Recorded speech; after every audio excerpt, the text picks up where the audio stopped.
Assalamualaikum warahmatullahi wabarakatuh. Teman-teman coba lihat kue ini. Apakah kue ini bantat? Tentu saja tidak. Ini adalah titik terbaik setelah melewati banyak kali percobaan, di mana percobaan-percobaan sebelumnya saya merasa gagal. Nah, gagal dalam artian bukan kuenya bantat ya, tapi tidak sesuai dengan tekstur dan rasa yang sesuai keinginan. Saya suka kue sarang semut yang empuk karena seratnya banyak dan kecil-kecil. Terus kenyal, dan kenyalnya itu benar-benar hanya dari penggunaan tepung terigu, tidak ada penambahan tepung tapioka.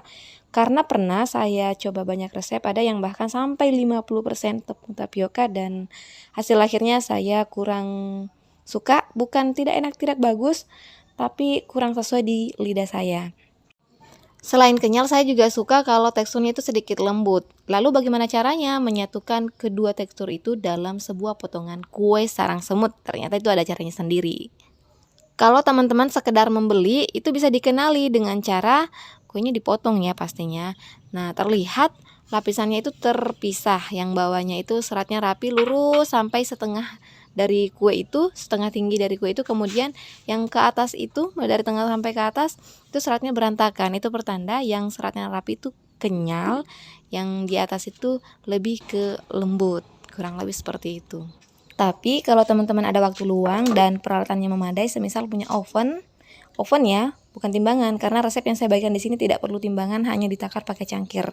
Kalau bisa bikin sendiri itu jauh lebih baik, karena kelebihannya kita bisa memainkan rasa dan teksturnya benar-benar sesuai keinginan. Contohnya saya suka kalau karamelnya itu sedikit pahit. Jadi ketika kita membuat karamel itu ya saya buat atau saya masak itu lebih lama dari yang dianjurkan. Di sini butiran gula pasirnya sudah mulai meleleh jadi karamel sedikit demi sedikit sampai tidak terlihat lagi butiran gula pasirnya. Teman-teman bisa masukin cairan. Bisa pakai air suhu ruang atau air yang sudah lebih dulu dididihkan. Tujuannya apa? Agar tidak butuh waktu lama lagi untuk proses memasak karamelnya. Kalau pakai air suhu ruang, itu karamelnya bisa kembali mengeras dan butuh waktu lagi untuk memasaknya. Tapi kalau pakai air panas, dia langsung cair lebih cepat.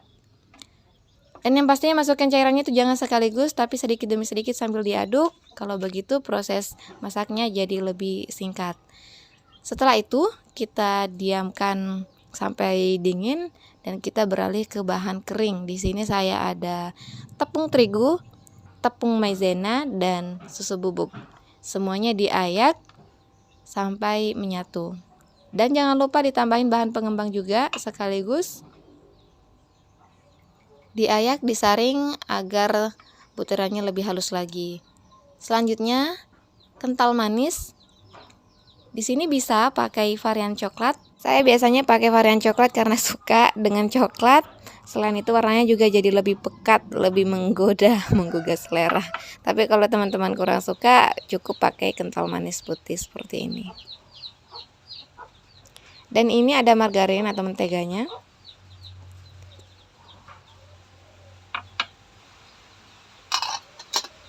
Dan ini adalah cairan karamel yang sudah dingin. Kalau sudah dingin baru kita bisa memulai prosesnya. Kalau belum dingin jangan ya. Dan di tahap inilah metodenya berbeda dengan resep-resep pada umumnya, di mana resep lain itu menganjurkan mentega atau margarin yang akan kita campurkan ke dalam adonan itu lebih dulu dilelehkan dengan cara ditim terpisah atau langsung dimasukkan ke dalam cairan karamel yang masih panas. Tapi di sini beda. Kita mengocok mentega atau margarinnya dengan kondisi padat, dikocok dengan kental manis dan telur utuh sampai menyatu dengan baik, tidak perlu sampai mengembang. Dan menurut saya mungkin ini yang membuat terpisah lapisan kenyal dan lembut yang saya maksud di awal tadi. Kalau dirasa sudah menyatu dengan baik, segera tuang ke dalam tumpukan tepung yang sudah diayak sebelumnya. Di sini saya juga merasakan perbedaan antara tepung yang masuk ke dalam cairan telur atau sebaliknya telur yang masuk ke dalam tumpukan tepung. Perbedaannya di mana? Di proses menyatukan keduanya. Saya merasa lebih nyaman.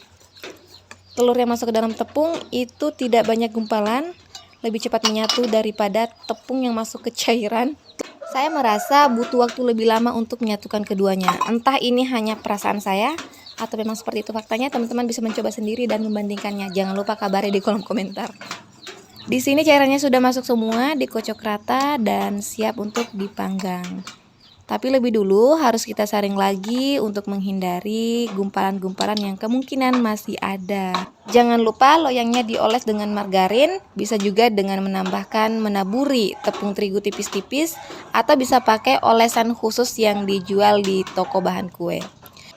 Setelah disaring, siap untuk dipanggang. Tapi kalau mau seratnya lebih banyak, teman-teman bisa mendiamkan lebih dulu, bisa didiamkan 30 menit, 1 jam, maksimal 5 jam. Karena katanya semakin lama didiamkan, maka serat yang dihasilkan itu jauh lebih kecil dan lebih banyak. Kalau kondisinya teman-teman tidak bisa berlama-lama di dapur, bisa langsung dipanggang, kuenya akan tetap bersarang meskipun mungkin tidak sebanyak ketika diperap atau didiamkan lebih dulu.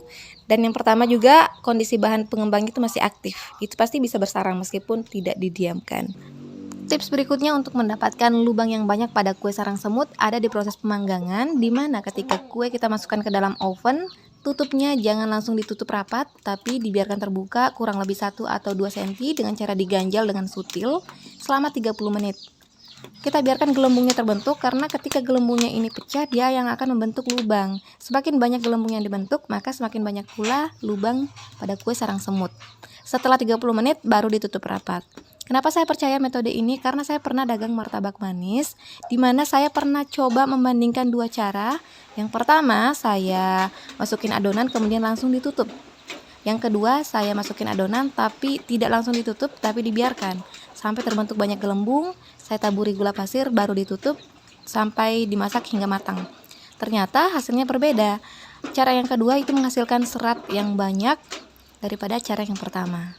Kurang lebih seperti itu. Mohon maaf, ini hanya berdasarkan pengalaman sendiri. Saya tidak tahu proses ilmiahnya seperti apa, tapi yang jelas ini berdasarkan pengalaman saya pribadi.